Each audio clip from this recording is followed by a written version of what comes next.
Finally guys I engage. So आज होती माझी एंगेजमेंट.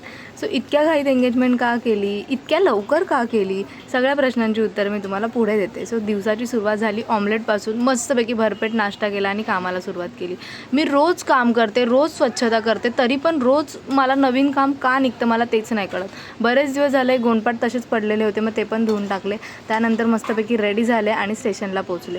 सो आज मला जायचं होतं दादरला. मी ट्रेनचा प्रवास खूप कमी केला आहे. कॉलेज खूप जवळ होतं घराच्या, म्हणून मी ट्रेनने कधी गेलेच नाही. म्हणून मला एकटी जाण्याची अजिबात सवय नाही आहे. मी तिकीट वगैरे तर काढलं, पण कुठल्या प्लॅटफॉर्मवर जायचं असतं हे मला कळतच नव्हतं बरेच वेळ. त्यानंतर फायनली मी दादरला पोहोचले. सो काही एंगेजमेंट वगैरे नाही आहे माझी. माझ्या फ्रेंडला एक मॉडेल हवी होती एंगेजमेंट लुकसाठी. सो ती मॉडेल मी होते. सो पहिल्यांदाच लेन्स लावलेले म्हणून ढसाढसा डोळ्यातनं पाणी पडत होतं, बट खूप प्रिटी वाटत होते. त्यानंतर मग मेकअप वगैरे झाला. आयुष्यात पहिल्यांदा मी मेकअप केला आहे. म्हणजे मी आजपर्यंत मेकअपच्या नावावरती फक्त BB क्रीम यूज करत होते. पहिल्यांदा मी फाउंडेशन वगैरे हे सगळं यूज केले, बट सिरियसली खूप जास्त सुंदर लुक झाला होता. सो त्यानंतर मग बॅक टू शूट आम्ही निघालो.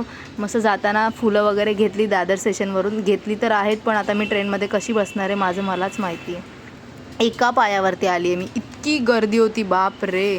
मी परत कधीच दादरला येणार नाही. माझी खूप अवस्था खराब झालेली. सो त्यानंतर मग घरी वगैरे पोचले. So thank you so much for watching. Bye bye.